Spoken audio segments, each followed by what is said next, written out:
নমস্কার বন্ধুরা, Bhadreswar study centre চ্যানেলে তোমাদের স্বাগতম।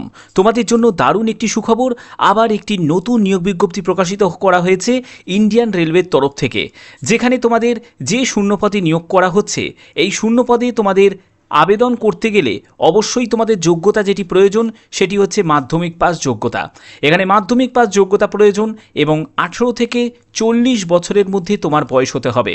এখানে কিন্তু কোনো আইটিআই যোগ্যতার কোনো প্রয়োজন নেই, অর্থাৎ আইটিআই যোগ্যতা ছাড়াই, কোনো রকম অভিজ্ঞতা ছাড়াই শুধুমাত্র মাধ্যমিক পাস যোগ্যতাতেই মেল বা ফিমেল প্রত্যেক প্রার্থীরাই কিন্তু আবেদন করতে পারবে।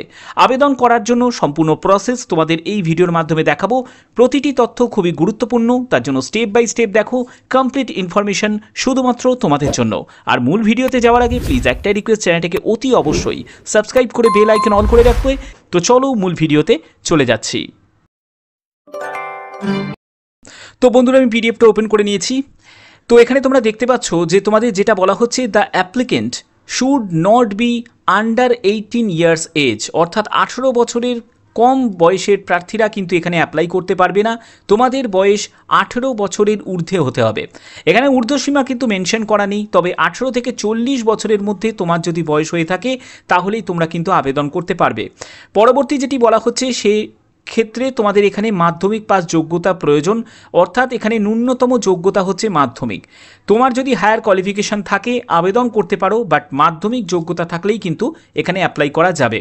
এখানে পরবর্তী যেটি বলা হচ্ছে যে selected applicant will also have to produce A certificate from the police station, যেখান থেকে তোমরা পুলিশ স্টেশন, তোমাদের লোকাল যে পুলিশ স্টেশন আছে সেই পুলিশ স্টেশন থেকে তোমাদের একটি ক্লিয়ারেন্স সার্টিফিকেট নিতে হবে।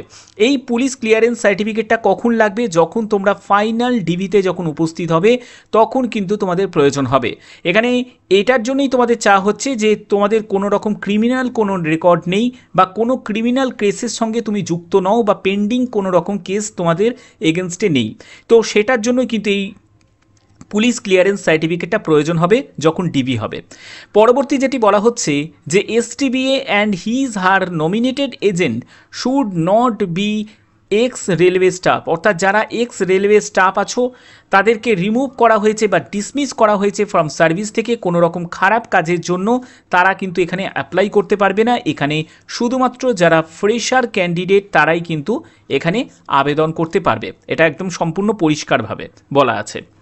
তো এখানে তোমাদের কী টাইপের কাজ করতে হবে সেই ব্যাপারটা কিন্তু এখানে মেনশন করা আছে, দেখতেই পাচ্ছ যে renewal off season ticket, issue of the senior citizen concession ticket shall also be the permitted, all other concessional ticket recurring documents proof before the issue of ticket, অর্থাৎ যে টিকিট সংক্রান্ত তোমাদের যে এসটিবিএ বিভিন্ন যেসব স্টেশন আছে সেই স্টেশনে তোমাদের টিকিট বুকিং এজেন্টের তোমাদের কাজ কিন্তু করতে হচ্ছে।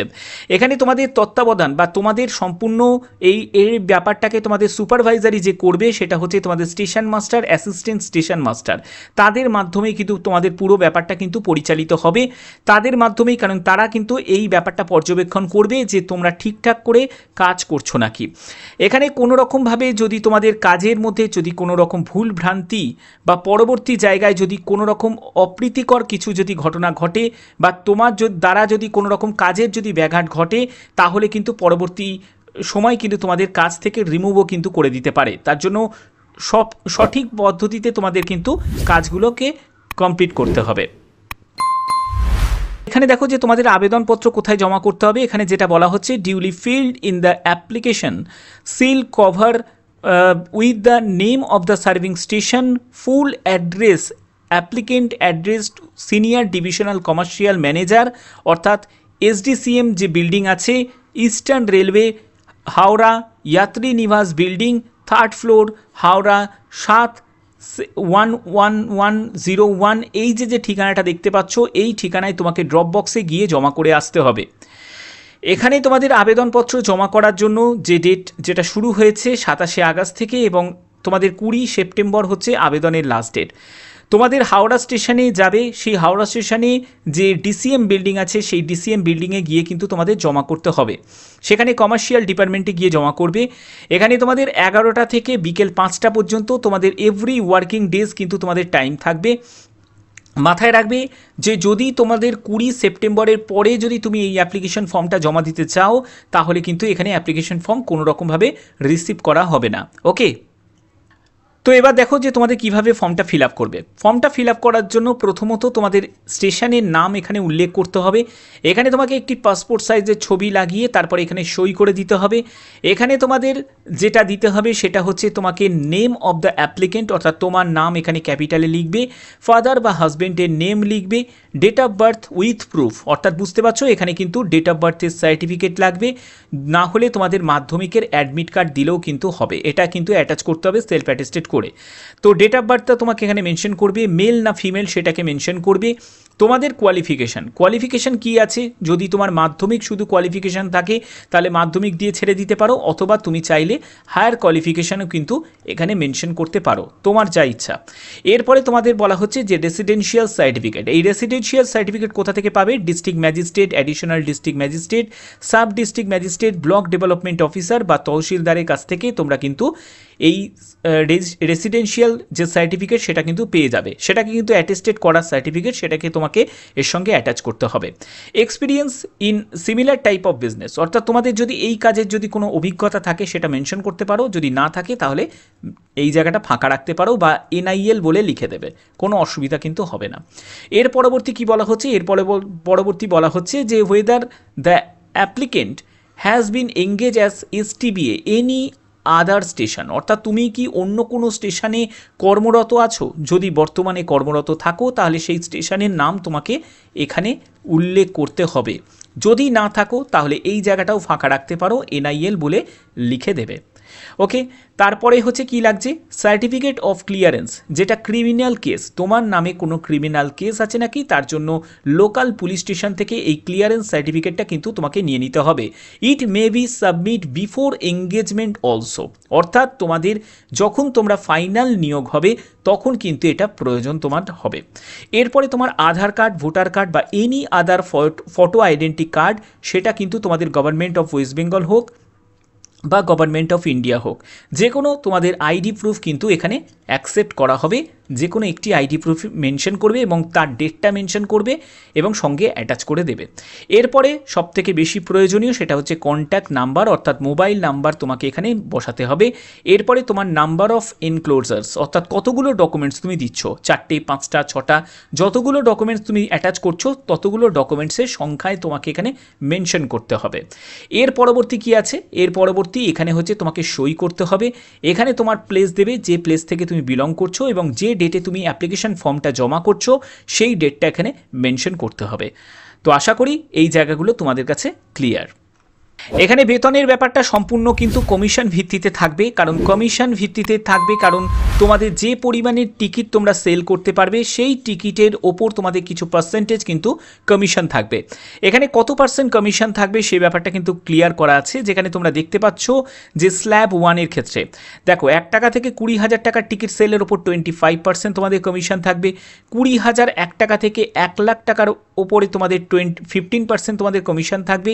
1 লাখ টাকার ওপরে যদি তুমি টিকিট সেল করতে পারো তাহলে তোমাদের NSG 6 NSG 5 ক্যাটাগরি তোমাদের স্টেশনের ক্ষেত্রে 4% মতো কমিশন থাকবে। এখানে দেখো তোমাদের কমিশন বলো বা বেতন বলো যাই বলো না কেন, এখানে সম্পূর্ণ ডিপেন্ড করছে তোমাদের টিকিট সেলের ওপর। তোমরা যদি বিজি কোনো স্টেশনে যদি কর্মরত হও তাহলে সেক্ষেত্রে তোমাদের কিন্তু বেতন বা কমিশন কিন্তু বেশি পরিমাণে তোমরা পাবে, সেটা কিন্তু ডিপেন্ড করছে তোমাদের কোন স্টেশনে নিযুক্ত করা হচ্ছে তার উপর ডিপেন্ড করছে।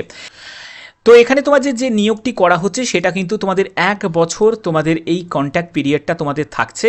এই 1 বছরের কন্ট্যাক্ট পিরিয়ড যেটা থাকছে এবং পরবর্তী সময় কিন্তু আরও তোমাদের এক্সটেন্ড করতে পারে। যে SG 3 ক্যাটাগরি যে স্টেশন আছে, আমি স্টেশনগুলো তোমাদের বলছি, সেখানে তোমাদের 1 বছরের কন্ট্যাক্ট থাকবে এবং NSG 6 ক্যাটাগরি স্টেশনে তোমাদের 3 বছরের কন্ট্যাক্ট পিরিয়ড থাকবে। এই যে কন্ট্যাক্ট পিরিয়ডটা এটা কিন্তু এক্সটেন্ড হতে পারে, সেটা ডিপেন্ড করছে তোমার কাজের ওপর। তোমার কাজ যদি সন্তোষজনক হয় তাহলে অবশ্যই কিন্তু তোমাদের এই মেয়াদ কিন্তু পরিবর্তন করা হতে পারে এবং এক্সটেন্ড করা হতে পারে। এখানে যে নিয়োগটি করা হচ্ছে সেটি ইস্টার্ন রেলওয়ের তরফ থেকে হাওড়া ডিভিশনের অন্তর্গত যে স্টেশন আছে সেই স্টেশনগুলোতে এখানে নিয়োগটি করা হচ্ছে।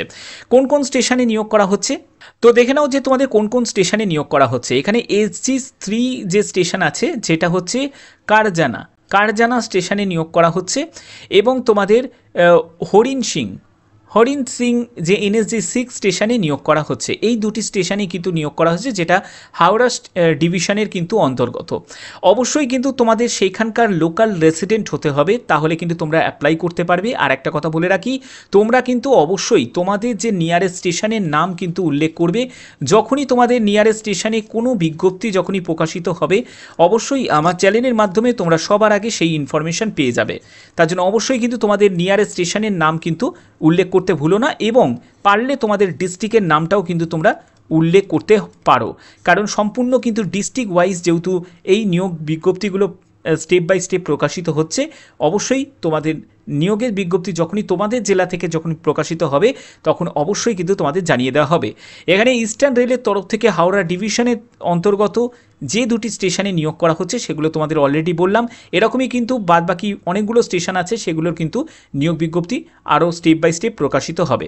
তো আশা করি এই চ্যানেলের মাধ্যমে তোমাদের যে যে ইনফরমেশনগুলো থাকে অফিসিয়ালিভাবে প্রকাশিত হয় সেগুলো তোমাদের কাছে তুলে ধরার প্রচেষ্টা রাখি। তো যদি ভিডিওটা ভালো লাগে, যদি ভিডিওটা ইনফরমেটিভ লাগে, অতি অবশ্যই ভিডিওটাতে একটি লাইক করবে, চ্যানেলটাকে সাবস্ক্রাইব করে বেল আইকন কিন্তু অতি অবশ্যই কিন্তু তোমরা অল করে রাখবে। তো এখনের মতো এটুকুই, টাটা।